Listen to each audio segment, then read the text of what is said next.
자, 안녕하세요. 북수영 카페 여러분. 자, 오늘은 저번 시간에 이어서 조선 중기 회사 후기까지 항약 관련된 내용을 이제 진행을 해볼게요. 기출 문제 보시면 알겠지만 항약 관련된 내용이 어, 좀 많이 나와요. 그래서 한 네다섯 문제 정도 나왔거든요. 그래서 이제 그 내용을 이제 볼게요. 자, 8번 문제를 볼게요. 자, 조선 중기와 한만시대 때 항천사의 변동을 보여주는 가에서 나의 자료에 대한 설명으로 적절하지 않는 것은 이렇게 있거든요. 자, 이거는 이제 일단은 순서를 먼저 하고 나서 그 관련된 내용을 이제 좀 살펴볼게요. 자, 먼저 첫 번째 이제 순서는 나와 관련된 거죠. 그래서 이 나와 관련된 내용들 보면 뭐와 관련된 거냐면 사족한약 관련된 내용이에요.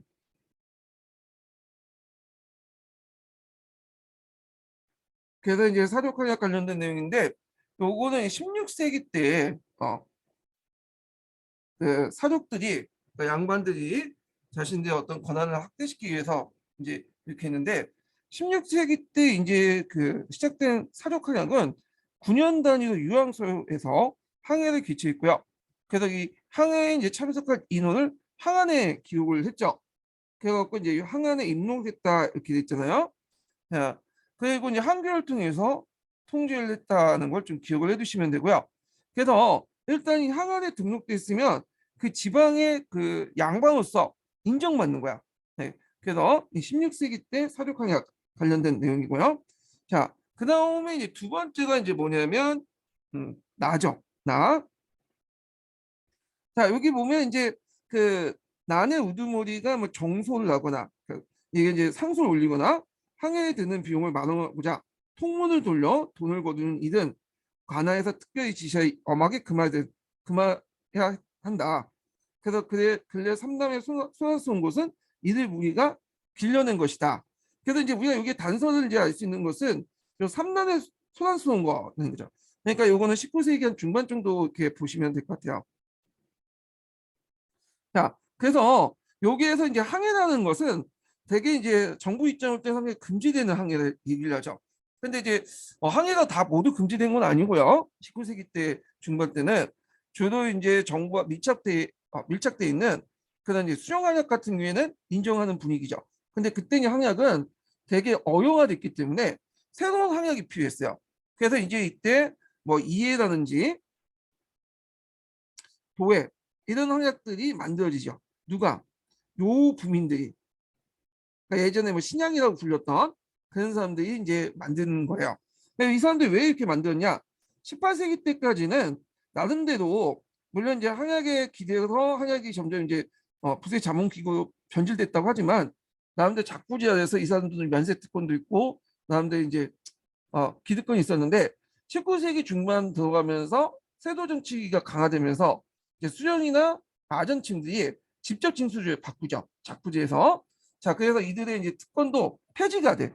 자, 그러면서 이제 이들도 수탈의 대상이 되다 보니까 기존의 항해는 거의 어용화됐고 새로운 항해를 만들기 시작한 거야. 이해나 뭐 도해 같이. 그리고 이제 그 여기 진주밀랑 같은 이제 뭐냐면 임술 농민봉기가 일어날 때 초창기 때 그들은 주로 이제 이 항해를 이용해 가지고 주로 상소나 이런 것들을 올리죠. 물론 그 이상 진전될 경우에는 손절하고 빠지지만 자, 그래서 이제 요 관련된 내용이다. 이렇게 보시면 되겠죠. 예. 그걸 제가 순서를 지금 잘못 얘기하는 건데 이게 19세기 중반이고요. 이게 이제 세 번째예요. 예. 순서 얘기하다가 갑자기 나도 빠질 뻔했네. 예.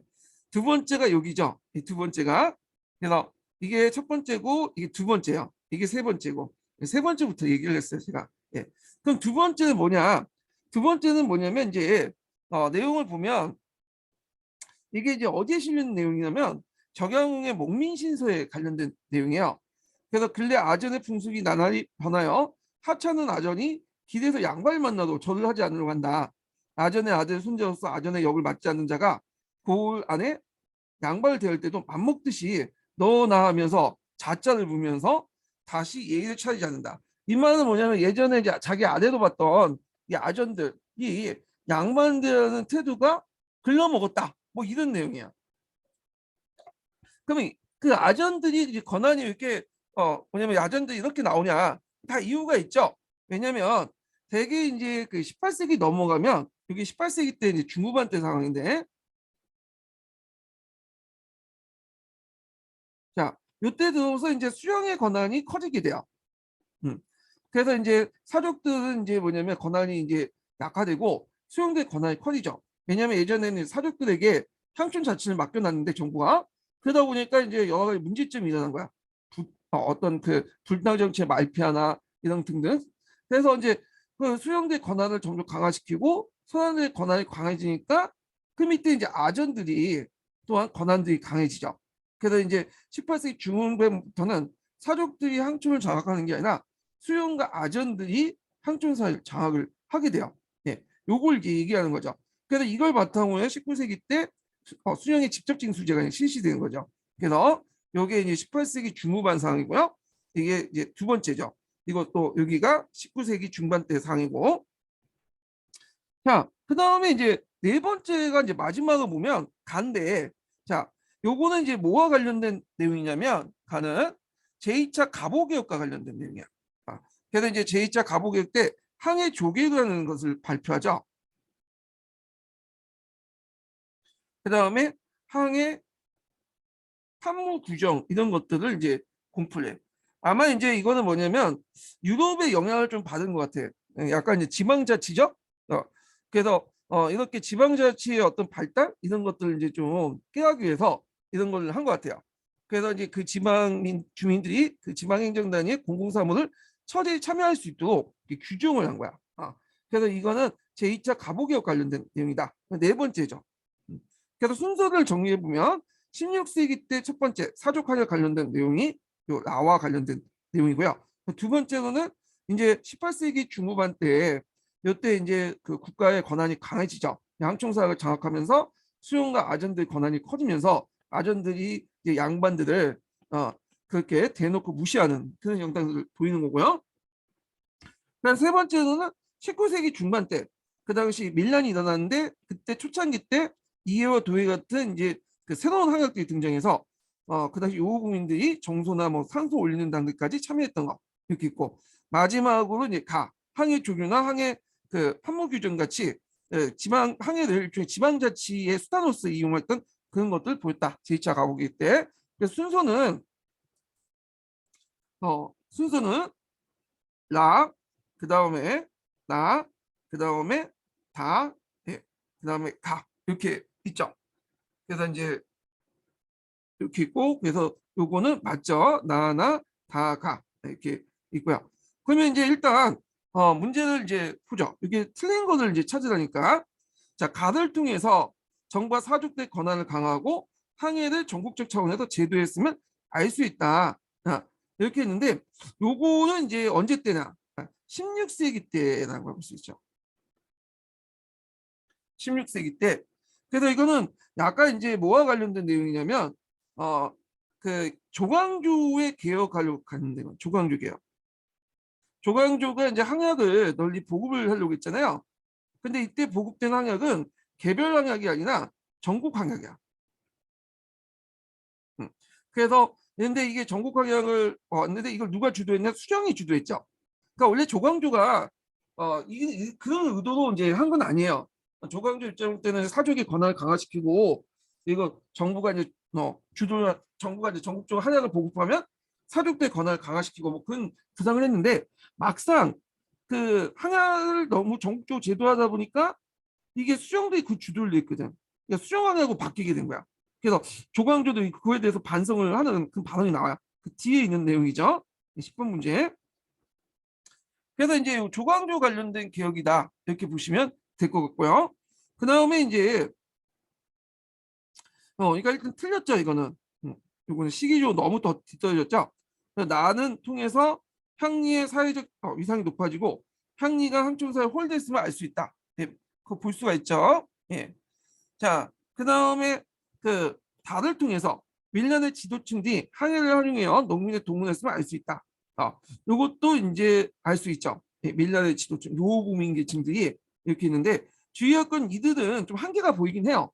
왜냐하면 정소 단계, 상소를 올리거나 뭐 이렇게 합법적인 투쟁을 하거나 뭐 등등 비합법적이라도 뭐 이제 약간 조세 거부 이런 것들 이 정도만 하고 나중에 이제 이게 뭐냐면 농민봉기를 해갖고 이제 폭력적으로 나갈 때는 좀 약간 뒤를 뺀 그런 모습들이 보여요. 자, 하여튼 그다음에 나를 통해 상충사의 항안을 엄격히 관리하면서 향리층들과 항해를 배제하고자 하면 알 수 있다. 예. 그래서 이제 여기 항안을 만들어 가지고 여기는 그 사족들만 들어갈 수 있도록 했다는 거죠. 그래서 이런 것들이 이제 17세기, 18세기 때도 계속 영향을 주죠. 지방의 이제 사족들이 자기가 이제 양반으로서 그 지방사회에 인정받으려면 두 가지 들어가야 되는데, 하나는 인록을 하거나 하나는 청금록 있죠. 그래서 한교의 그 상액사행을 대상으로 한 청금록에 들어가 있어야 돼, 명단에. 그러면 이제 그 지방에서 이제 양반으로서 인정을 받는 그런 거인데, 하여튼 여기 맞고요. 답이 틀린 게 1번이죠. 예. 자, 그 다음에 9번을 보죠. 9번. 자, 9번은 뭐냐면 요거는 이제 조광조하고 조광조 때부터 해서 중종 때부터 해서 선조 때까지의 항약 실시 과정이에요. 중종부터 해서 선조까지의 한약 실시 과정인데, 자, 요 한약을 이제 그 당시 사림들이 왜 강조를 했냐, 그거는 이제 전 시간에 좀 얘기를 했을 거예요. 처음에는 유황소를 이제 복립을 해서 선조 때 양양을 통해서 이제 항촌사의 어떤 자신의 영향력을 강화시키려고 했죠. 그런데 그게 잘 안 됐어. 기껏 이제 복립을 시켜놨더니 누가 그걸 차지해요? 그 당시 그 경제소를 통해서 유황소를 이제 장악하기 시작해서 홍보세력들이죠. 근데 오히려 그 당시 16세기 때 경제소 유황소라는 어떤 이렇게 연결되는 그 수탈 구조를 만들어내는 거야. 그래서 이제 그 대안으로 다시 부각된 것이 향약이에요. 향약. 그래서 이제 향약은 조광조의 이제 일파 중에 하나인 김한국이라는 사람이 그 당시 경상도 관찰사의 부인하로 여시한약을 한글로 언해를 했어요. 이때 여시한약이라는 거는 이제 보통 주자중성 여시한약이죠. 그러니까 보통 우리가 오리지널 여시한약이나, 그리고 이제 중환적게 복구한 다음에 상소를 줬어. 그래서 여시한약 언해를 전국적으로 배부하자. 그래서 이제 중종이 이걸 받아들이게 되죠. 예. 그래서 요건 첫 번째야. 김한국이 향약이 전국적으로 보급하자, 언해를 통해서. 예.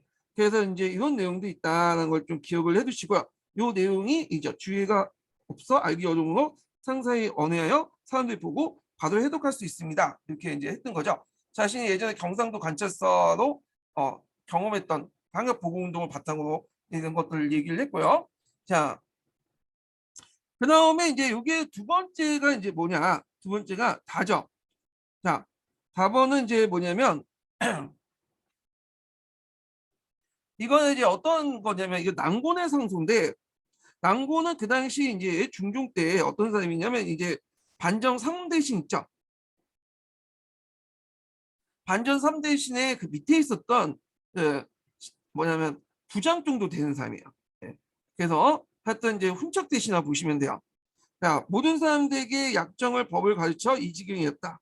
그래서 사륜하면 가하지만 무지한 사람까지 시행하면 어지럽게 된다. 이렇게 얘기하는데, 요거는 이제 좀 사학적 배경을 좀 아셔야 돼요. 자, 이때 이제 항약 보급 운동을 통해서 전국적으로 이게 보급이 되거든요. 근데 이제 문제는 뭐냐면 이걸 이제 그 일반 하층민들이 이걸 지지하게 돼. 왜냐하면 일반 하층민들이 그 당시 그 홍보파들 중심으로 경제소, 유황소 중심으로 한 어떤 수탈 체제에 시달리고 있었잖아요. 자, 그러니까 이제 이걸 바탕으로 이제 그 항약에 참가한 일반 사람들이 이제 윗사람들 공격하게 되죠. 홍보 대신들. 그러니까 이제 항약 반대론자 같은 사람들이 뭐라고 주장하냐면, 이 항약은 아랫사람들이 윗사람을 능멸하는 거다. 천한 자가 귀한 자를 능멸하는 거다 하면서 이 항약 실시로 이제 신분질서 해를 들고 있거든요. 그래서 이제 요 밑바닥에는 뭐냐면 일반 농민들, 기층민들이 항약 실시를 지지한다는 걸 알 수 있죠. 네. 왜? 그 당시 훈구파들의 어떤 약탈 때문에 그래요. 예. 그래서 요게 이제 다죠. 다 중종 때 관련된 내용이고요. 자, 그 다음에 이제 마지막으로 세 번째가 뭐냐면 야죠. 요거는 중종인데 여기는 선조 때 들어가요. 선조. 선조 때 들으면서 살인들이 정권을 장악해요. 예전에 말했지만 선조는 명종의 친아들이 아니에요. 좀 약간 반계 계통에서 들어와서 그 왕이가 됐던 사람이기 때문에 뭐 세자 시절 같은 걸 거치지 않았어요. 그러다 보니까 자기의 어떤 친세력을 구축할 수 있는 시간이 없었거든요. 그러다 보니까 이제 홍보 대신보다도 이 살인들을 자신의 어떤 친세력 구축을 했죠. 자, 상인들이 다시 집권을 하니까 애들이 예전부터 주장한 게 이제 뭐냐면 향약을 실시하자 이렇게 이제 하는데 여기에서 이제 어떻게 실시할 것인가 그리고 향약을 언제 실시한 거에 대해서 좀 의견이 좀 달렸어. 그래서 이제 여기에서 나오는 이제 허역이라는 사람이 있어요. 허역의 의견을 보면 이건 전국 실시, 전국 향약 실시. 그래서 정부가 주도해서 새마을 운동처럼 전국적으로 항약을 실시하자. 지금 당장 실시하자는 거야. 자, 근데 이에 반은 이제 이의가 반대했죠. 이의가 이제 나와 관련된 건데 이의는 뭐라고 주장하냐면 이 사람은 그 전국 항약을 되게 반대해요. 개별 항약을 강조하죠. 왜냐하면 항약이라는 것 자체가 이게 원래는 이제 중국에 건너온 거잖아요. 송나라 때. 그래서 이제 송나라에 항약 관련된 것을 건너왔는데 항약이라는 것이 향초의 약규죠. 근데 향초는 지역마다 그 사정이 다 달라. 근데 이걸 어떻게 정부가 일관된 프로그램을 통해서 위에서 그냥 후딱 진행을 해갖고 할 수 있냐? 이거는 각 지방 실정에 맞게 맞는 항약을 만들어야 된다. 항약을 개별 항약을 강조해요. 이 사람 전국 항약이 아니라 그리고 이제 또 당장 실시하는 게 아니라 얘는 허역은 당장 실시한다고 했죠. 그 다음에 이 사람은 좀 이따 차후로 실시하자. 지금 중요한 거는 항약이 실시 중요한 게 아니다. 이 사람은 이제 뭐라고 주장하냐면 선양민 후 항약을 주장해요.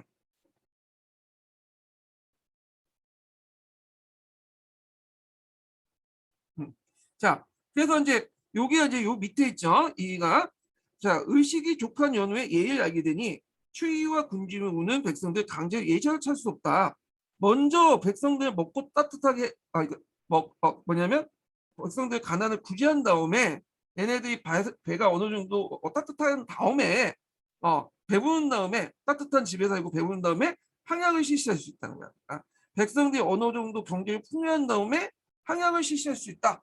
왜냐하면 아무리 그 좋은 말이라도 상강오리라는 좋은 말도 백성들이 굶주리고 추위에 떨고 있으면 어떻게 그게 먹혀들겠냐 이런 얘기죠. 여기에는 밑바닥에 무슨 사상이 깔려 있냐? 이가 이제 주장했던 게 이통기국론이잖아요. 자, 이통기국론은 모든 보편적인 신분의 차별시 다 동일하게 적용되죠. 다만 그 차이가 생긴 것은 기국 때문이다. 이런 내용인데 마찬가지로 제일 중요한 게 이제 뭐냐면 요 이통을 잘 발현하려면 기국이 잘 돼야 된다. 백성들에게 물질적으로 편안하고 풍요롭고 안정된 삶을 해야지 그 원래 이제 가지고 있는 본연의 이가 잘 드러낼 수 있다. 기국을 제대로 바로잡아야지 본연의 이가 잘 드러낼 수 있다. 이렇게 주장을 하는 사람이야. 그러니까 이 사람이 이제 그 생각을 바탕으로 성양민 후 항약을 주장을 하게 되는 거죠. 그래서 여기에 이제 전국적인 실시, 전국 항약론과 그래서 이가 개별 항약론에 되니까 그 다음에 허역은 당장 실시하자. 근데 이는 나중에 차후에 실시하자. 그렇게 이제 주장을 해요. 그래서 선조 때고 자, 그 다음에 난데 이게 이제 언제 말했어요? 1573년에 말했어요. 9월달에 나왔어요. 9월달. 그럼 어떻게 하냐? 자료 찾아봤으니까 알겠죠? 자, 그 다음에 1년 뒤에 이해가 이제 항해도 감사로 가요. 감찰사로 가는데 그때 이제 항해도 감사를 갈 때 그때 이제 뭐냐면 항약을 이제 만들죠. 이게 무슨 항약이냐면 해주 항약이에요. 해주의 풍속 있죠. 그러니까 해주 항약은 이가 말한 대로 그 지방 실적에 맞게 만드는 항약이야. 해주 항약이. 해주는 이제 뭐냐면 항해도에 가명이 있었던 곳이죠. 가명. 오늘날 말하면 그 도청 소재지 있다고 보시면 돼요. 경기도 도청 소재 수원에 있잖아요. 마찬가지 이가 이제 해주가 있어. 보통 이 해주 같은 이제 곳은 부라고 해서 그 있는데 이 부는 실제 부윤을 이제 그 당시 감사가 겸하기 때문에 해주 지역을 통치했다 보시면 돼요. 감찰사가. 예. 그래서 자기 지역의 그 부인된 그 지역을 자기가 이제 하면서 해주 항약을 만들었다. 그래서 해주에 맞는 그 지방실정에 맞는 항약을 만들었다. 이렇게 보시면 되겠죠. 그래서 이게 몇 년이냐? 1574년이에요. 이거 어떻게 하냐? 당연히 찾아봤죠. 저도. 예. 그래서 이제 요거. 근데 요거는 진짜 그 나하고 뭐야? 나하고 나의 차이는 1년 차이죠. 제가 이거를 어떻게 맞추려고 하는지 모르겠는데 이게 문제가 그 쉬운 문제가 아니에요, 이거. 그래서 문제의 형태는 단순하지만 좀 배경적 지식을 알아야지만 정확히 맞출 수 있는 부분이에요. 물론 이제 원본 보고 이제 대충 보고 찍기는 식으로 맞출 수 있는 분도 있긴 있는데 쉬운 문제는 아니다. 네. 대단히 해석이 필요한 문제다. 배경 지식이 필요한 문제다. 이렇게 이제 알아두시면 되고 그래서 그다음 순서는 그다음에 나 이렇게 있고 제일 헷갈리는 게 요 나하고 나인 것 같아. 요 시기가 1년 차이거든요. 예. 자, 그래서 이제 있고 요 관련된 내용은 어디에서 냈냐? 구편위에서 냈어요. 예. 그리고 후쌤 찾아봐도 없어요 여기. 예. 구편위 찾아보면 요 관련된 내용이 있어. 그래서 객관식 기출문제 분석하다가 이거 너무 어렵다 문제 수준이 특히 한국사 같은 경우 그건 거의 90%가 구편위에서 낸 거야. 그래서 찾아보면 알아. 찾아보면. 근데 뭐 최근에는 뭐 구편이 거의 안 나오니까 공부할 필요 없는데 일단 나온 거는 기출문제 분석한 거는 철저히 공부를 해주셔야 돼요. 이 부분을. 자, 그 다음에 10번 문제 볼게요. 10번 문제. 자, 10번 문제는 앞에서 이제 언급했던 그 8번하고 연결시켜서 좀 보세요. 여기. 요걸 이제 풀려면 그 당시 이제 그 항약의 종류 같은 것들을 봐야 되는데 제가 후생 내용을 바탕으로 해서 그리고 항긴이나 이런 이제 구편의 내용을 바탕으로 해서 정리를 했어. 그래서 여기 보면 9년 단위 항약을 수정항약, 그 다음에 수정항약, 사족항약, 수정항약 있고 그 다음에 독립 단위 독립항약이 있고 그 과정을 16세기, 17세기, 18세기, 19세기, 구한말 이렇게 일제시대까지 쭉 이렇게 정리를 해놨거든요. 이 표를 참조를 해주시고 좀 봐주세요. 자, 그러면 이제 요 사료가 나오는데, 자, 이 중종실록이라든지 뭐 이런 사료들은 어디에 나오냐면 뿌셈에 있는 사료예요. 이 뿌셈 사료를 이제 바탕으로 낸 것 같거든요.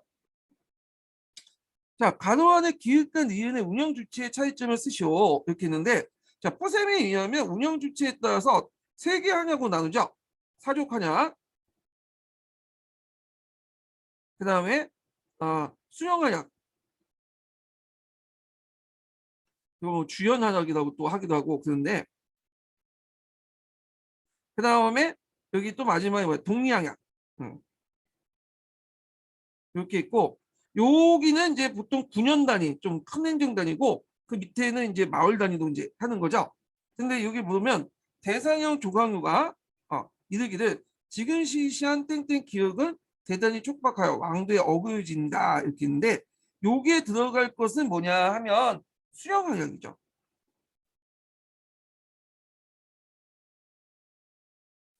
자, 그래서 조광조가 원래 처음에 생각한 구상의 항약은 이걸 이제 정부가 주도를 해가지고 좀 전국적 빠른 시간에 하고 그 다음에 여기에서 사족들이 좀 참여하는 시기였어. 사족들이 주체적으로. 근데 막상 이제 그걸 하려고 하니까 오히려 자기가 생각하는 방향으로 좀 다르게 진행이 되죠. 사족들이 참여하는 게 아니라 오히려 이제 수령이 와서 정부의 지정을 받고 아니 일사천리로 막 진행을 하려고 하는 거야. 근데 이거는 이제 조광조가 생각하는 항약의 원래 뜻하고는 좀 약간 거리가 멀죠. 그러다 보니까 이거에 대해서 이제 비판적인 내용을 써놓은 거야. 여기는. 그래서 이제 요 내용도 있고 그 다음에 이제 이렇게 있고 그 다음에 니은에 들어갈 것은 여기 율곡 전서에 있는 내용이 그죠? 자, 그래서 이 율곡 전서는 뭐냐? 앞에 있는 14년 기출문제인데 여기 12년 기출문제 연결해서 보세요. 여기 보면 이가 해주 언약을 했다고 했죠. 이가 요게 그대로 뭐냐면 여기 나 사료에 들어가 있어요. 예. 그래갖고 이제 요게 니은에 들어갈 것은 뭐냐면 니은에 들어갈 것은 일종의 사족 한약이죠.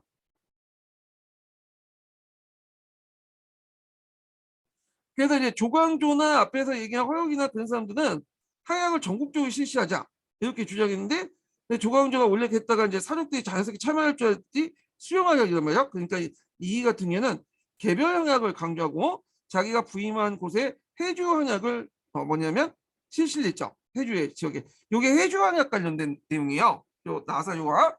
그래서 1574년에 그 실시된 해주 한약 입약 법례라는 그 사료인데, 요게 이제 율곡에서는 수령이 주도한 게 아니라 그 지방에 사족들이 주저야 한다. 사족 한약 관련된 거다. 그래서 사족 그 한약의 종류 관련된 내용이 있다. 이렇게 보시면 될 것 같아요.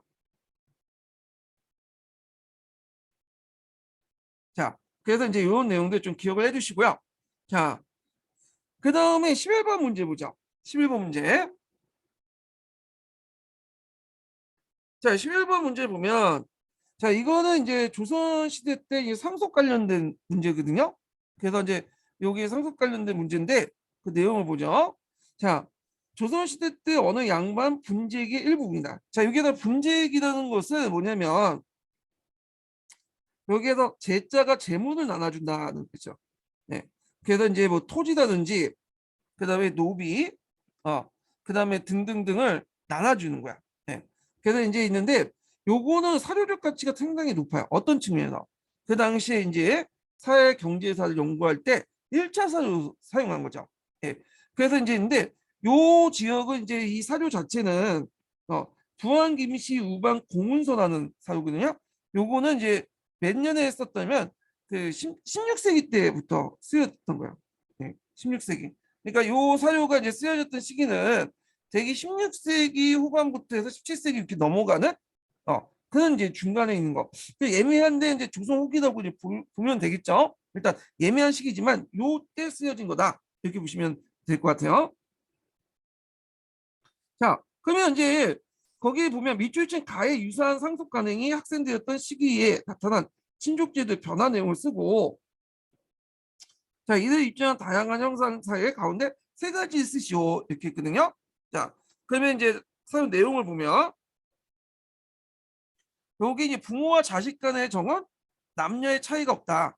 생전에 그 분양의 도리가 없고 죽은 뒤에 제사를 해가는 예의가 없는데 어찌 농사 지을 땅과 사람을 남자에게만 나눠주는가? 여자애도 뭐냐면 3분의 1 정도 줘야 된다. 이런 내용이야. 자, 그래서 이제 여자에게 3분의 1로 줘야 된다. 자, 그러면 요거 딱 보면 우리가 요거 국면상속이라고는 볼 수는 없죠. 어, 남자하고 여자하고 지금 차별했잖아. 네. 그래서 이거는 어떤 데는 분분상속이 아니라 남자들 에게 준다. 그러니까 그 당시에 적장자 우선상속이 행해졌던 것이다. 이렇게 볼 수 있죠. 적장자 우선상속의 특징은 뭐냐면 적장자에게 그냥 뭐냐 몰아주는 게 아니에요. 이건 적장자 단독 상속이고 우선상속은 만약에 자식이 그 있어. 자식이 있는데 이제 이렇게 아버지가 있고 그 아버지가 있고 어머니가 있어요. 네. 그래서 이제 있는데 여기에서 이제 뭐 적자 이게 그 뭐야 본부인이고 첩이야. 여기에서 이제 태어난 얘들이 이제 있어요. 여기는 아들, 딸, 뭐 아들 이렇게 있고 얘는 더 아들, 딸 이렇게 있어. 그러면 일단은 재산을 이제 나눠줄 때 누구한테 많이 나눠주냐면 요 적장자. 예. 적장자는 그 본부인한테 낳은 자식이죠. 그래서 얘한테 줘. 그리고 나서 그 다음에 뒤에 이제 적자들에게 나눠주고 나서 나머지 재산들 이렇게 그 첩의 자식 서자들에게 나눠주죠. 그 중에 이제 나눠줄 때도 아들은 많이 주고 딸은 적게 주는 거야. 예. 근데 이거는 조선 전기 때하고는 좀 달라. 이게 시기가 약간 예민하게 이제 16세기에서 17세기 넘어갈 때거든요. 그러니까 조선 후기 때 이제 사료를 볼 수가 있겠는데 16세기 이전까지는 주로 어떻게 분분상속이었죠. 그러다 보니까 똑같이 나눠줘야 돼. 근데 적자에게 장자에게만 집중적으로 나눠주고 나머지는 차등으로 나눠주고 특히 탈은 별로 그 아들이 나눠준 것보다 그렇게 많이 나눠주지 않아. 예. 그러면 이건 조선 후기 때 이제 간행이라고 볼 수가 있는데, 자, 그러면 요를 입증할 수 있는 다양한 사회 형상을 것을 세 가지 쓰시오. 그럼 이런 형상들이 왜 일어났냐? 자, 양난 전후로 해가지고 이제 사회질서가 무너지기 시작하잖아요. 네, 그래서 성리학적 가치관을 이제 적용하는 과정에서 강력하게 적용하는 과정에서 그 당시 이제 뭐냐면 가부장적 어떤 윤리의식 이런 어떤 남성 중심 사회가 더 강해지기 시작하거든요. 자, 그러면서 이제 여러 가지 사회 변화가 일어나요. 그래서 이제 예전에 한번 제가 설명했는데 강의 시간에 상계적 혈통에서 모계와 부계를 동시에 중요시 활동해서 종법 중심이 강해지면서 부계 중심으로 바뀌게 됐다는 거. 자, 그 다음에 두 번째로는 예전에 윤회봉사라고 했죠. 근데 제사를 이제 적장자가 많이 하기 때문에 장남이 제사를 지내야 돼. 종법을 이은 장남이 제사를 지내고, 그 다음에 집안에 적자가 없을 경우에, 첩외자식밖에 없어요. 그럴 경우에는 뭐냐면 이제 예전에는 그냥 첩외자식도 이제 적자를 만들어가지고 했지만 이제는 그게 아니라 양자를 지어요. 첩은 자식이 아니죠. 아버지는 아버지라고 부를 수 없는 처지잖아요. 그러니까 양자를 지어. 자기가 첩의 자식도 있음에도 불구하고 양자를 지어. 주 양자는 어떻게 드리냐? 저 남의 아들 드리는 게 아니라 아예 퀴즈 관계없이 그냥 그 받아들이는 게 아니라 적어도 자기 뭐 8촌 안에 있는 부계혈통 안에서 받아들이죠. 그 다음에 부계 위주의 어떤 족보가 만들어지고요. 그 다음에 동성청이 이제 만들어지죠. 이거는 결혼제도하고 관련돼 있죠. 예, 그래서 그 당시 이제 뭐야? 갑자기 생각 안 나네. 그 결혼제도 이름이. 그래서 남기 여가원에서 친형제도 바뀌잖아요. 친형제가 갑자기 생각이 안 났어. 예. 그 다음에 이제 이런 그 종종이라는 이제 의식이 강했죠. 문중 같은 거, 예. 중종이나 문중이라는 이론이라는 이제 인식이 강해져. 예. 예, 등등 이런 것들이 이제 연결된다. 이렇게 보시면 될 것 같아요. 예. 자, 그 다음에 이제 있고, 그래서 이 문제는 어떤 문제냐? 17세기 기점으로 전에 이제 사회제도와 가족제도 이런 것들과 그다음에 후에 가족제도 17세기 이후에 성리학적 윤리 강화 체제가 이제 성리학적 지배 질서가 강화되면서 변화된 어떤 사회 경제적 문화, 사회 문화적 배경을 얘기를 하는 거죠. 자, 그 다음에 11번 문제 볼게요. 이것도 이제 비슷비슷한 문제예요. 자, 조선사회에서 주자가인 간홍상제의 사회 질서를 수용한 다음에 상속제도와 가족제도 간에 큰 변화를 겪게 되었다. 주자가의 사회 질서는 무엇이며 상속제도, 가족제도의 간에 어떻게 변하는지 500장에 쓰시오. 자, 여기에서 이제 주자 간의 간홍상제의 사회 질서를 수용한다는 것은 뭐냐면, 자, 성리학이 단순히 정치적 이념이 아니라, 이제 정치적 이념이 아니라 그 넘어서 사회 문화적인 어떤 측면에서 확산됐다는 거야. 성리학이나 어떤 그 가치관이. 그래서 조선 전기 때는 아직까지는 성리학이라는 것이 조선의 정치 이념이었어요. 근데 뭐 사회 경제 아니 사회나 문화적까지 확대되지 않았어. 아직까지는 주로 이제 간홍상제 이런 것들은 주로 예전에 이제 고려 시대부터 내려왔던 불교라든지 도교라든지 우리나라 정통적인 고유의 양식에 따라서 움직이게 됐죠. 근데 17세기 이후부터는 이제 주자학적인 어떤 성리학적 질서가 강화되는 거죠. 그러면서 이 주자 간의 어떤 것들이 적혀 있는 대로 간홍상제를 그대로 받아들여. 그래서 이제 우리가 알다시피 그 혼인 같은 게 친형을 받아들이죠. 그 다음에 상제는 이제 삼년산 이런 것들을 받아들이고 제대는 감요 이런 것들을 받아. 물론 예전에도 있었어요. 뭐 친형이라든지 삼년산이나 감호는 예전에도 있었는데 예전에는 주로 이제 왕신이나 일부 이제 성리학에 진짜 몰빵하는 그런 사람들만 했던 거고, 근데 17세기 들어가면서 양반을 중심으로 해서 널리 확산되고 심지어는 이제 18, 19세기 때 들어가면 이제 일반민도 그거 받아들여요. 예. 그래서 이런 걸 통해서 상속제 가족제에 큰 변화를 일으키죠. 아까 얘기처럼 상속제도에서도 이제 그 부계혈통이 강조되면서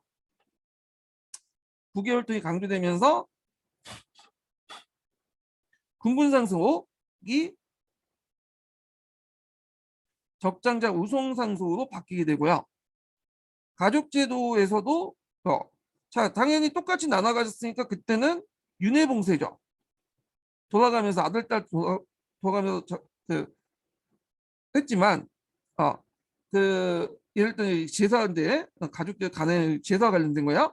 근데 이제 한쪽이 몰빵을 받으니까 장자가 이제 제사를 내잖아요. 네. 그래서 이런 내용들이 바뀐다. 그래서 16세기하고 17세기 때의 어떤 사회 문화적 변화상, 가족상, 상속제도 요걸 이제 쓰시면 될 것 같아요.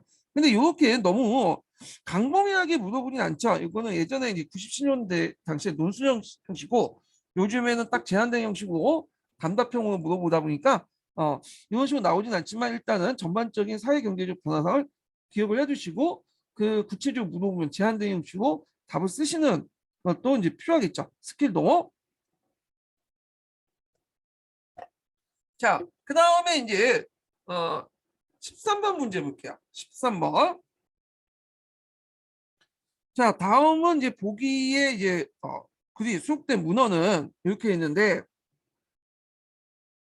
자, 여기 보면 이에 중국으로부터 우리나라 이기까지 복음의 어떤 전적에 실려 있는 것을 모아서 보지 않는 것이 없습니다. 그래서 효자, 충신, 연려들 탁월하여 서술할 만한 자가 각기 100명을 얻어 여기 보면 앞에다가 도형, 그림을 이제 뭐냐면 그려서 표명하고 사실을 기록한다. 이렇게 있죠. 자, 이렇게 있는데 이거는 이제 그림을 보여주고 나서 그 밑에 사실을 이제 적어 놓겠다. 이렇게 있죠. 이건 뭐와 관련된 책 내용이냐면 삼각행식도 관련된 거야. 그래서 이건 삼강행식도 전문 내용이거든요. 자, 삼강행식도 언제 만들었죠? 세종 때 만들어졌죠. 1434년. 그래서 이제 직제학 설순행 등이 망명에 의해서 우리나라와 중국의 서적에서 군신, 부자, 부부, 상강이 모범이 되는 것을 대만한 충신, 호재, 연려의 행실을 모아서 만든 책이에요. 예. 그래서 이제 이렇게 있는데 이 책을 만든 계기가 뭐냐면 1428년에 그 진주에서 이제 사는 김하라는 사람이 아버지를 살해한 사건이 있었어요.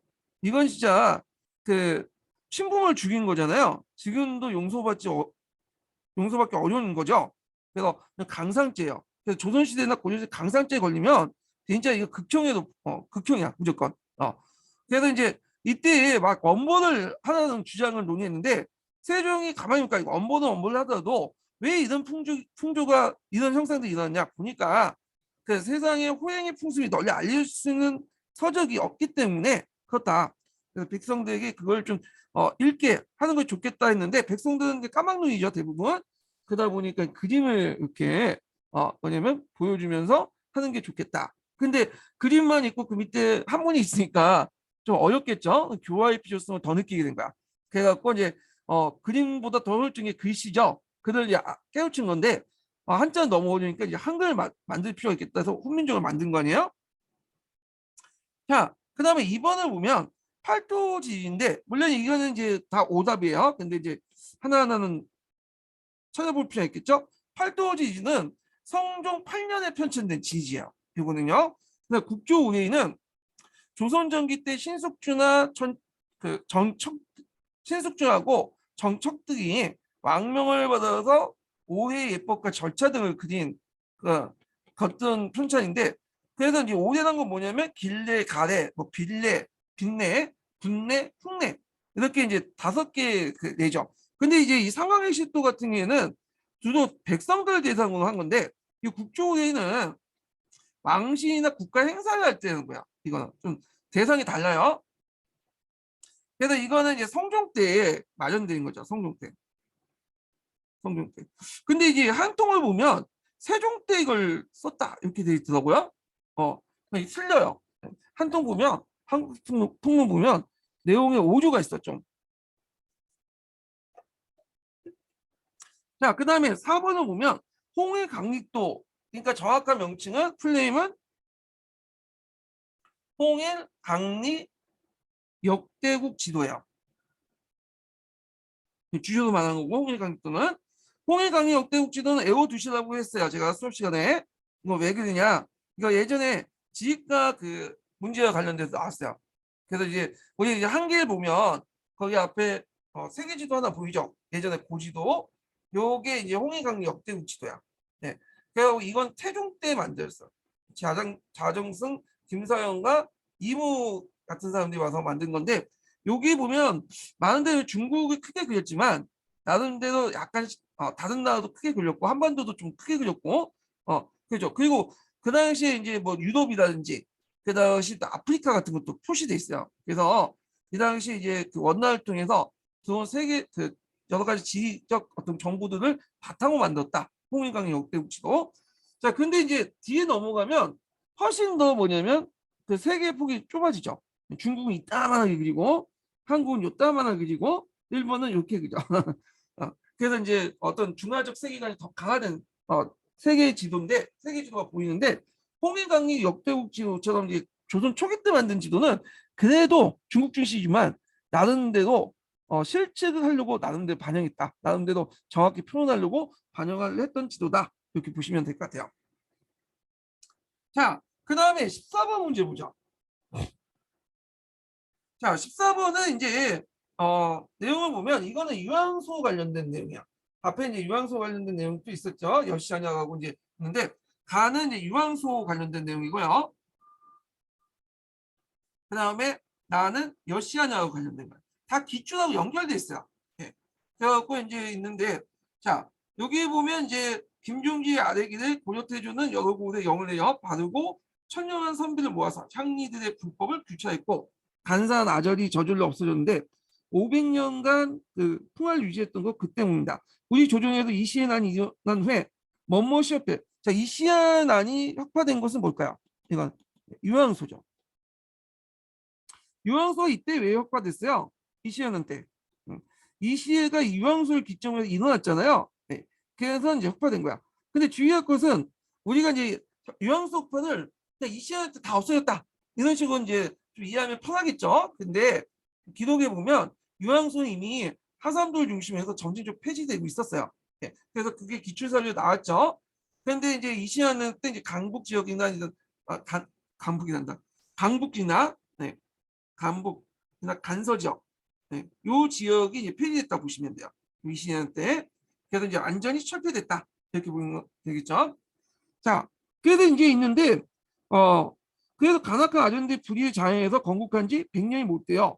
풍속이 쇠퇴했습니다. 유황수를 폐지시킨 것까지 좋은데, 이 아전들을 견제할 수 있는 장치가 없어진 거야. 그래서 이제 이런 것들을 이제 뭐냐면, 다시 만들자. 유황수를 만들어서 아전들을 견제하고 뭔가 유교적 풍토를 만들어내자. 이렇게 해서 이제 주장하죠. 그래서 청건대 다시 뭘 성립하자는 거야. 네. 여기에 유황소를 공립을 하자. 그래서 항품을 규칙하게 하소서 이렇게 있죠. 유황소. 요거는 뭐 굳이 사료 그 내용을 몰라도 사료 내용을 몰라도 그 배경식을 깔면 다 알 수 있죠. 여기 보면 잘 모르면 여기 출처를 보세요. 네, 성종이잖아. 그래서 김종직 같은 이제 사람들이 성종 때 유황소 복육운동을 했다. 배경 지식을 알면 알 수 있는 거예요. 예. 그 다음에 나를 보죠. 나는 이제 김한국이 이제 뭐냐 중종에게 올린 거죠. 중종실록. 예전에 이제 요거 기출문제 연결된 게 있죠. 요거. 네. 요걸 이제 뭐냐면 확장했다. 12년 기출문제. 요거 요 내용을. 자, 김한국이 이제 이렇게 그 항약 보급운동 올린 게 뭘까요? 여기 항약이겠죠. 네, 10시 한약이요. 예. 그래서 이제 이걸 올린 배경이 뭐겠냐? 그거는 이제 뭐냐면 그 당시 이제 유황소의 어떤 수탈국이 강화되니까 그 대안으로 항약을 이제 널리 보급하는데 문제는 그 일반 사람들이 읽지 못하잖아요. 이게 10시 한약을. 그래서 또 어렵고 하니까 주의가 없이도 어떤 특별한 해석도 없이 우리나라 사람들이 쉽게 이해할 수는 없다.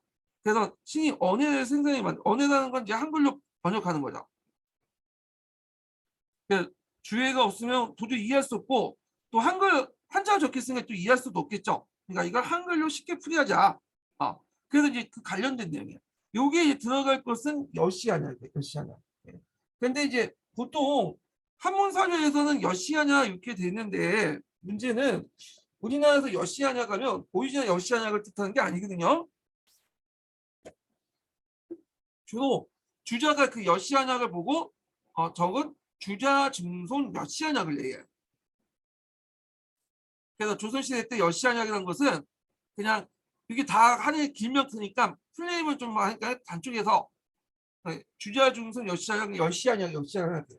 어떤 분이 여기 주자 중성 여시하냐 쓰면 되지 않느냐 이렇게 있는데 제 생각에는 뭐 그렇게 되진 않을 것 같아. 왜냐면 이거 뭐 제가 지금 교수님들을 좀 약간 좀 편화해서 그런지 모르겠는데 아니 편화해 좀 비하 뭐랄까 폄하하기 위해서 말한 건 아니에요. 근데 교수님들 특징이 뭐냐면 자기 전공 외에는 잘 모르더라고. 그래서 여기 들어가신 교수님들이 뭐 항약 전공하는 교수님이 아닌 것 같은데 제 생각에 보니까 요 기출 내는 거 보니까 그 전에 기출 따가지고 그냥 사료 찾아갖고 내신 것 같아. 그래서 요거까지 고려해서 여기 주자 중순 여시한약을 맞게 할지는 모르겠어요. 나중에 이제 자료 찾아보고 맞게 할 수는 있을 것 같지만 일단은 원문 자체가 여시하냐고 돼 있기 때문에 그런 것 같아요.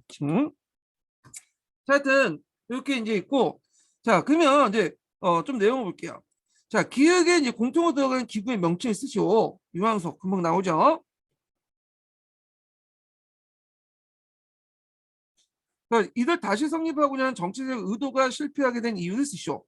자 이때 정치세의 의도가 뭘까요? 정치세가 누구야 일단 사림들이죠. 왜 하냐? 요거 나왔어. 한 통에 나와 있죠. 간주도 기구 변질됐죠. 수령이 장악한. 그래서 제지 세력의 어떤 자치적 지위가 하락됐고요. 원래 이제 자기들이 거기를 장악하려고 했는데 오늘 훈축 계열이 다시 장악했죠. 왜냐하면 유황수의 항인들 누가 뽑아요? 경제소에 뽑잖아. 경제소 훈축 세력들이 장악한 곳이냐? 경제소 그래서 유황소의 어떤 수탈 체계가 형성이 됐죠. 그래서 오히려 훈적 계열이 장악되어 지방의 통제세에 역인용이 있다. 한 통에 있는 거야. 한 통. 그래서 이제 어떤 분들이 한 통을 잘 읽는 분들이 있더라고요. 난 이해를 못했어. 왜 한 통을 이렇게 무시하는지. 그래서 좀 약간 산적풀 빠지는데 한 통 많이 나와요. 기출 빈도가 훨씬 높은데 왜 아닌지 몰라. 그래서 정근대사 보면 한 통이 많이 나와. 물론 한 통에 있는 나오도 다른 데 나온다. 이렇게 하는데 아니 한 통 그 다른 데 나와도 책이 거기 300페이지 400페이지에 있는 내용에서 찾는 것보다는 아니 그 고대사 보면 300페이지 400페이지 있는 내용에서 찾는 것보다는 중세사 근세사 차라리 그 한 통에 몇백 페이지에서 그냥 찾는 게 낫지 않아요? 읽고 꼼꼼히 읽고 뭐 시해질 물려하는 시대사 총서 같은 거를 보면 그 정권대사만을 6번이나 돼요. 예. 저도 지금 열심히 읽고 있는데 과연 그 인고생들이 그걸 책을 읽고 과연 공부를 시간이 있나? 그게 쪽수만 해도 뭐 한 2,000페이지 넘어가는 것 같은데 계산을 해도 근데 한 통은 정근대사만 해도 뭐 한 200페이지에 300페이지 완전히 10분의 1 정도 되죠. 여기에 축약돼서 나와 있는데 정리하기 편하게 굳이 왜 그런 어려운 책들 읽어가면서 공부를 해야 될지 는 모르겠고 뭐 자기가 이제 그걸 하면서 뭐 좀 약간 뭔가 간지나게 공부를 하고 싶다면 모르겠는데 진짜 효율적인 공부는 아니야 제 생각은. 하여튼 또 30분 빠졌는데 자 하여튼 정치 세력의 의도는 여기 뭐냐면 살인이고 요 관련된 내용이 이제 앞에서 언급했던 내용이고요.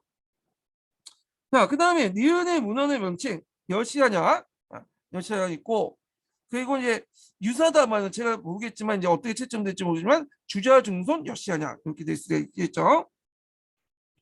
그다음 가와 나의 주장을 세웠던 정치 세력이 추구한 목적. 살인들이죠, 살인들. 요것도 뭐냐면 항촌사의 이제 그 살인 그 항촌이 나와요. 항촌에서의 사회관계를 재정비해서 항촌을 안정시키려고 했다. 지방산임 대 농민 지배를 강화하려고 했다. 항약이나 유황수나 그런 목적에서 실시했다. 이렇게 보시면 되겠죠. 자, 그래서 이제 있고 그 다음에 이제 다음 장 넘어가죠. 조선국의 사회 질서의 변화 볼게요.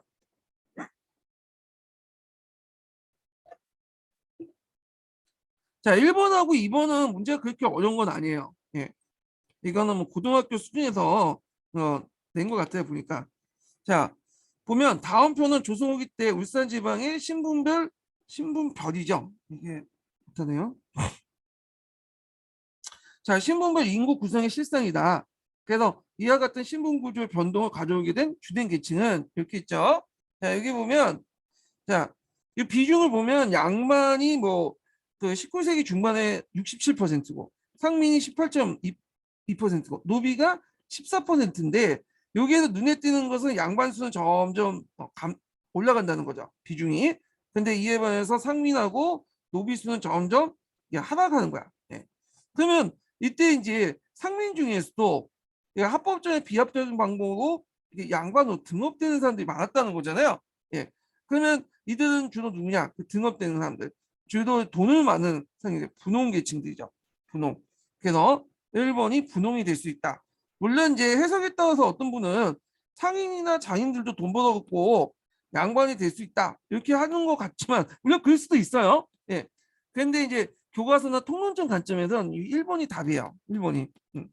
그래서 이제 합법적이나 비합법적인 방법으로 이렇게 분홍을 중심으로 신분 상승이 일어났고 대신에 상민수과 노비수는 점점 줄어들기 시작했다. 이렇게 보시면 되겠죠. 예.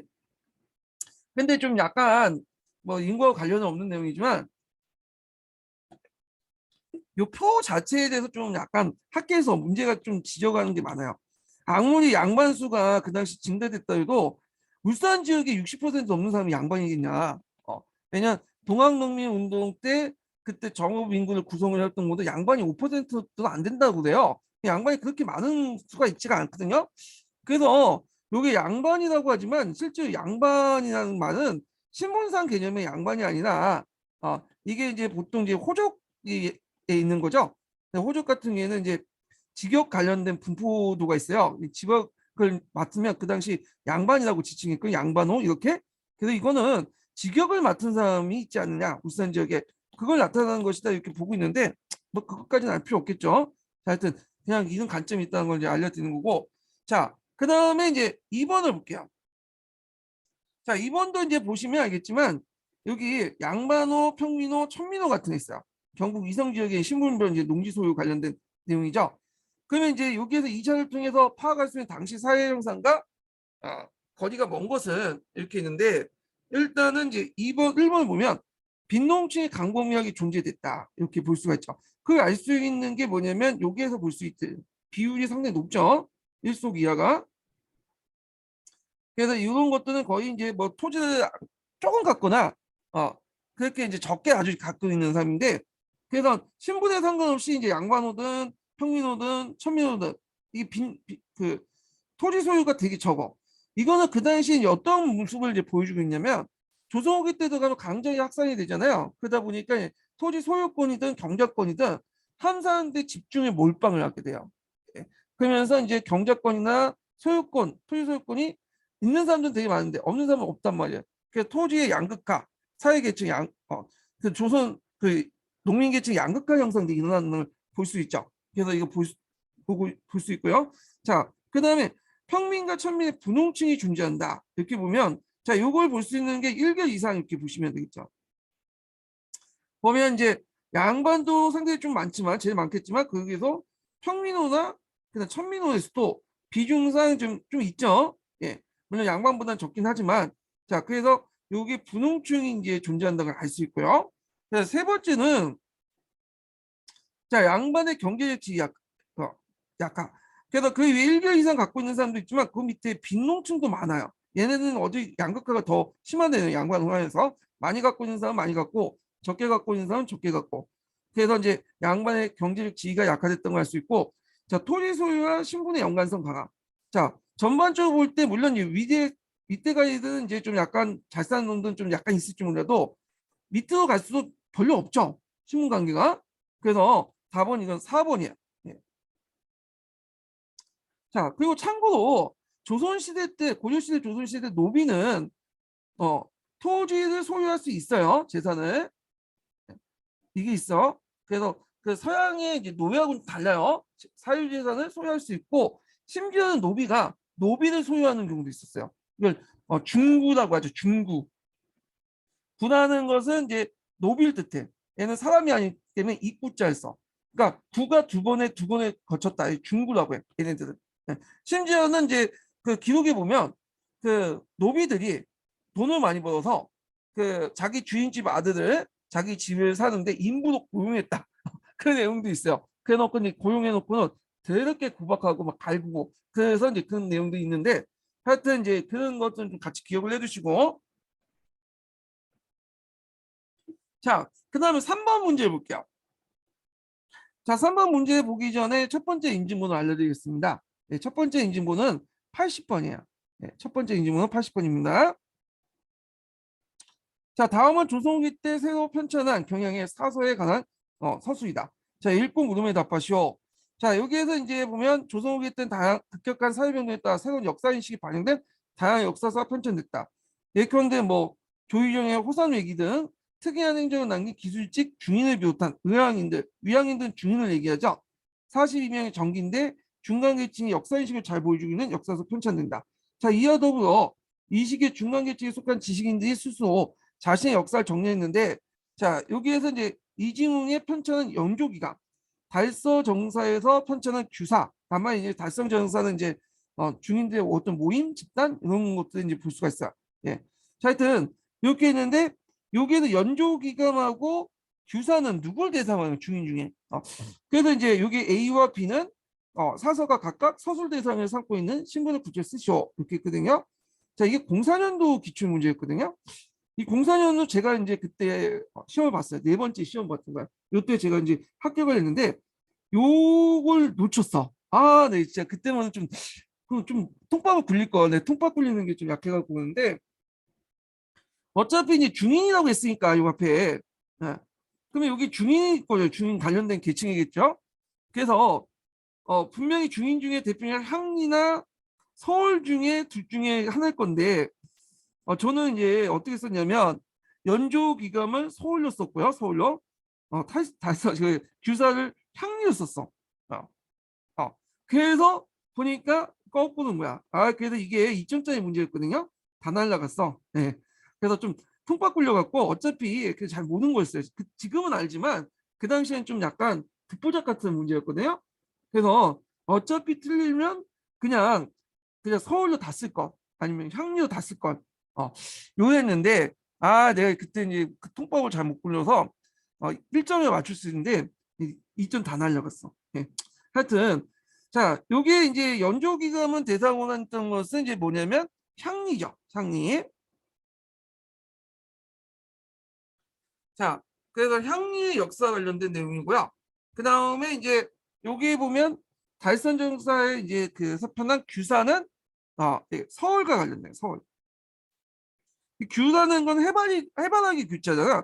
해바라기는 태양을 보고 이제 계속 이렇게 자기 몸짓을 움직이죠. 그래서 마찬가지로 태양은 그 당시 누구야? 누굴 상징하죠? 왕을 상징했어. 그래서 우리도 왕에게 충성을 바치는 백성들이다. 그래서 우리의 그 충성을 좀 받아달라. 그 의미를 쓴 것 같아. 그래서 그런데 우리가 계속 양반들 차별받지 않냐? 그래서 해바라기 규자에서 그 당시 이제 그 서울들의 어떤 역사를 썼다. 서울도 인간이고 왕의 신민이다. 그래서 왕을 한테 충성을 하는 그런 사람이다. 뭐 이렇게 있는 거죠. 자, 중간계층의 인물들, 중인이죠. 자, 중인들이 이러한 성격의 사설 편찬하게 된 목적을 쓰고 조선 후기의 사회 변동과 관련되어 50절 쓰시오. 자, 일단은 여기에서 이제 목적을 어디에 한정돼서 쓰는 거야. 이걸 두 개 물어본 게 아니에요. 목적을 조선 후기의 사회 변동 형상과 관련되어서 써주는 거죠. 그래서 이제 뭐 50자 이내까지 쓸 필요 없고 핵심 내용만 보면 되겠죠. 자, 조선 후기 때 들어가면 어떤 사회? 신분제가 변동됐던 사회죠. 그래서 이제 이때 이제 17세기 때부터 이제 중인들이 나름대로 계층 인식이 형성됐다고 했죠. 그래서 중인이라는 용어도 이때 이제 만들어지기 시작했고, 그래서 이때부터 이제 중인들이 어떤 인식을 갖고 있냐? 예전에 양반이나 나나 같은 지배층이었는데 양반들이 차별 정책 때문에 이렇게 하급 지배층이 떨어지고 과거 시험도 못 보고 그리고 이제 뭐 이렇게 차별을 받고 있다. 그런 의식을 갖고 있잖아요. 그래서 보니까 이제 근데 이때 이제 17세기 이후부터 사회 변동이 많았죠. 신분제 변화. 그러니까 중인들도 나름대로 자의식을 가지고 우리의 역사 한번 정리해보자. 그래서 양반들로부터 차별받은 역사를 정리해서 중인의 어떤 계층 의식을 뚜렷이하면서 그리고 중인들도 양반과 걸맞는 어떤 지위를 확보하자 그런 측면에서 역사를 쓴 거야. 그래서 신문지 변동 속에서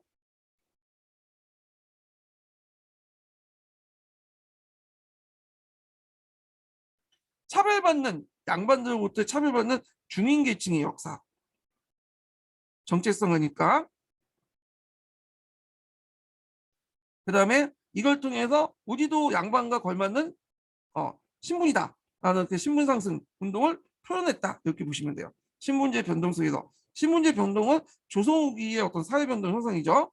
그리고 요걸 목적은 요거와 관련돼서 중인계층의 정체성 형성과 신분 상승 이렇게 했는데 요거는 제가 이제 답을 쓴 거고 이 정확하게 못하는 거 있어요. 왜냐하면 그 답이 공개가 안 됐으니까 이 정도에서 제가 조선 그 교과서라든지 통론을 매개해 갖고 쓴 거야. 참고로 이제 그 고려시대 중류계층들과 조선의 중류계층, 중간계층, 중인하고는 좀 달라요. 고려시대 중류계층들은 후대 역사학자들이 이런 사람들은 중류계층이다 이렇게 보는 거죠. 뭐 설이나 잡류나 뭐 남반 이런 사람들. 근데 조선후기 때 중인계층들은 자신이 뭐냐면 중인하고 인식을 한 거야. 그리고 남들 다른 계층도 그들을 중인하고 인식한 거죠. 예. 직자적인 측면이나 좀 어려운 말로 막스의 표현하면 직자적인 계급 의식뿐만 아니라 대제적 계급 의식, 그러니까 자기가 그 중인하고 인식하는 직자적 인식뿐만 아니라 남도 그렇게 생각하는 대자적 의식도 계층 의식도 가지고 있었다. 그런 것도 좀 기억을 해주시면 될 것 같아요. 예. 자, 그 다음에 이제 넘어가 4번을 보죠. 4번. 자, 4번 보면 조선 후기 인구 동향을 나타난 것이다. 17세기 비해 18세기 인구 변화의 주요 원인을 보시오. 했는데 여기 보시면 알겠지만 점점 호구나 이제 인구가 늘어나죠. 네. 그래서 여기 17세기 때 들어가면 이제 뭐냐면 보다는 18세기 때 인구가 점점 늘어나잖아요. 여기 보시면 500 이게 뭐야? 1, 10, 100, 1000, 만, 10만, 100만 500만에다가 600만, 700만 이렇게 넘어가죠. 자, 그러면 이런 인구 변화가 왜 일어났을까? 호구의 변화들이 왜 일어났을까? 이렇게 이제 볼게요. 예. 이게 아마 이게 호구 이게 구죠. 예. 보통 호도 드러났고 또 거기에 구도 늘어났죠. 인구는 늘어났는데 이건 뭐냐면 여러 가지 이유가 있겠지만 일단 그 당시 이제 국가가 인구를 파악하려면 행정력이 필요하잖아요. 그리고 그러다 보니까 이제 사회적 어떤 파악 능력이 늘어나서 그래요. 보통 인구 증가율은 두 가지로 구성돼 있죠.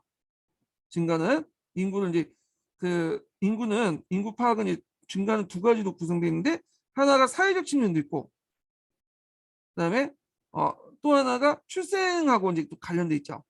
예. 출생도 많이 나왔지만 사회적인 측면에서도 볼 수가 있죠. 그래서 국가의 이제 뭐냐면 그 국가의 그 통제가 강화되면서 호패법이나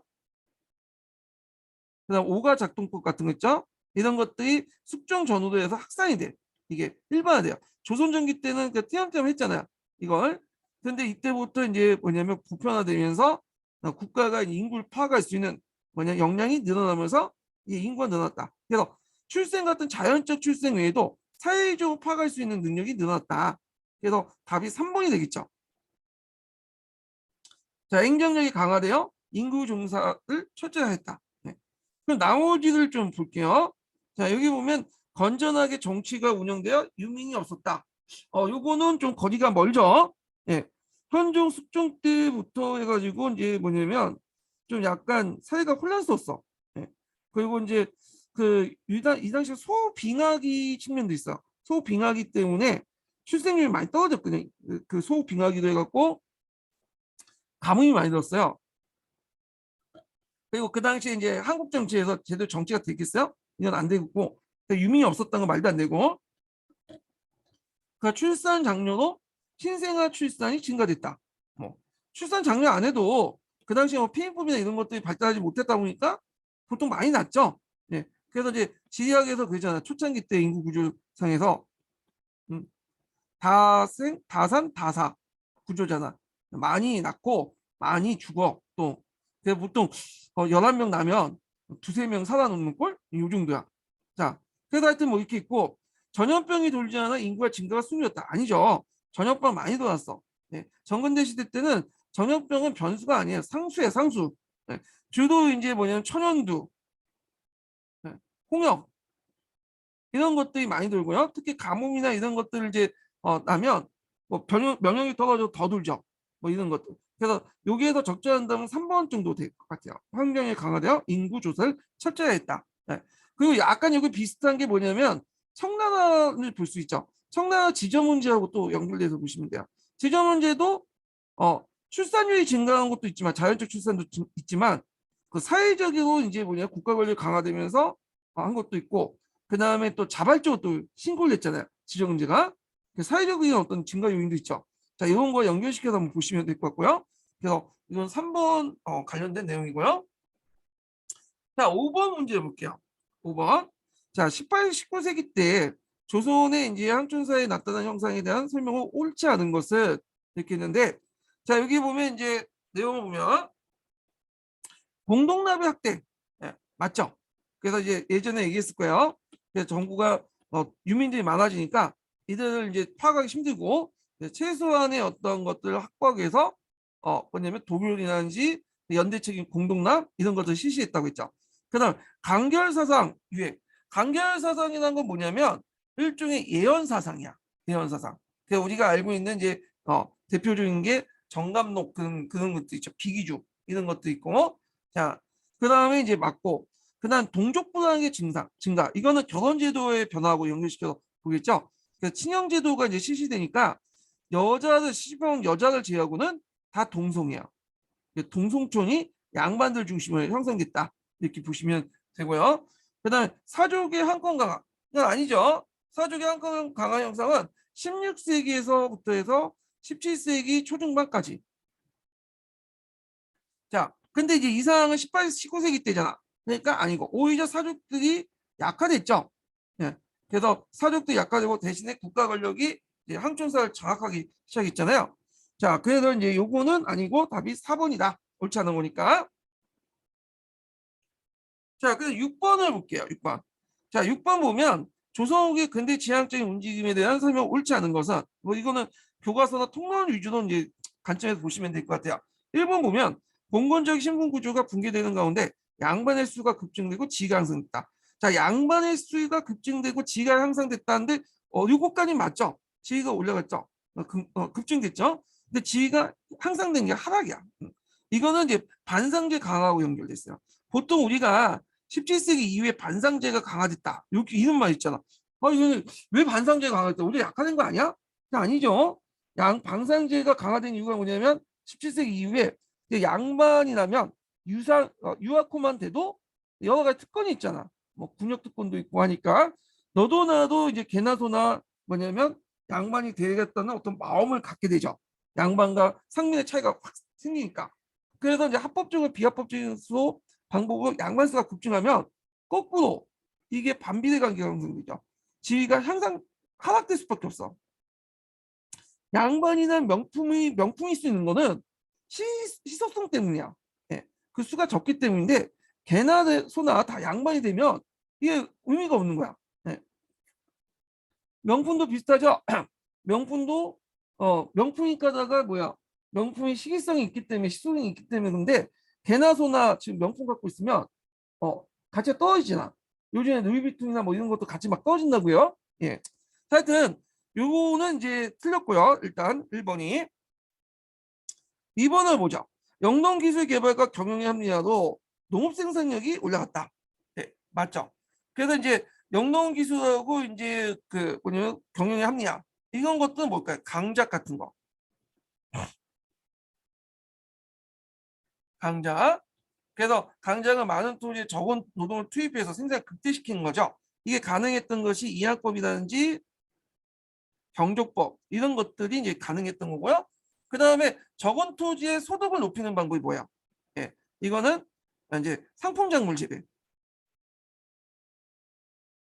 그래갖고 이제 인삼, 담배, 목화, 채소, 약재 이런 것들 통해서 막대한 이득을 챙겼죠. 예, 그래서 이제 관련된 내용이고요. 그다음에 이제 상공업에 있어서 영리성이 제고되고 이른바 도매라고 불리는 이게 도구다죠, 도구. 도구란 독점적인 도매라는 도구가 등장했다.